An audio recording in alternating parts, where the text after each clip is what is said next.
அந்த அந்த அந்த அந்த தம்பி என்ன பேசுறான் நீங்க பாருங்க. மன்னராட்சி நடக்குது, மன்னராட்சியை வந்து ஒழிக்கணுங்கிறான். இது மன்னராட்சியே இல்லை, நான் சொல்றேன் இது மாமன்னன் ஆட்சி. ஏன் மாமன்னர் ஆட்சின்னு நான் சொல்றேன்னு கேட்டீங்கன்னா, உடனே திமுகவுக்கு முட்டு கொடுக்குறேன் அப்படின்னு இந்த பின்னூட்டம் போடுற பொறிக்கிங்கெல்லாம் வந்துடும்.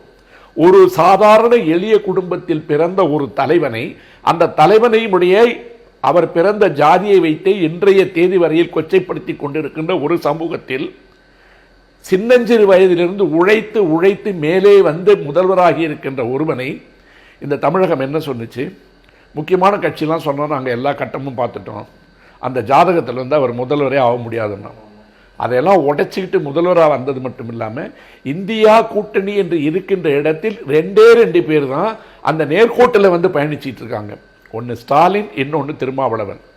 திருமாவளவனுக்கு நான் கொடுக்கின்ற இன்னும் ஒரு பெரிய நற்சான்றிதழ் என்னன்னு கேட்டிங்கன்னா, இந்த சனாதன எதிர்ப்பு என்று வருகின்ற நேர்கோட்டில் நிலைப்பாட்டில் அம்பேத்கருக்கு அடுத்தது மிக நேர்மையாக பயணம் செய்து கொண்டிருப்பவர் திருமாவளவன். திருமாவளவன் எல்லாம் சொல்லி மிரட்டி பார்த்தாங்க.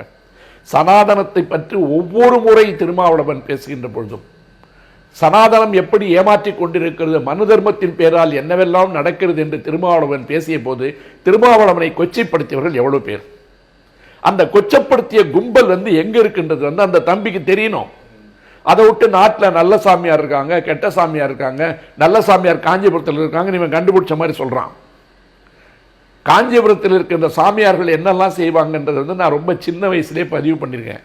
அதாவது தமிழனுக்கு ஏதாவது ஒரு நல்லது நடக்குமானால், தமிழனுக்கு இனர் உணர்வு வருமானால் அதை வெட்டுவதற்கும் அறுப்பதற்கும் 3 வாள் வரும்.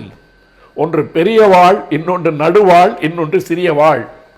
பெரிய வாழ், நடுவாள், சிறிய வாழ் வந்து தமிழனுடைய உணர்ச்சி எப்போ பார்த்தாலும் அறுக்கும் அப்படின்றத வந்து நான் சின்ன வயசுலேருந்து பேசிட்டு இருக்கேன்.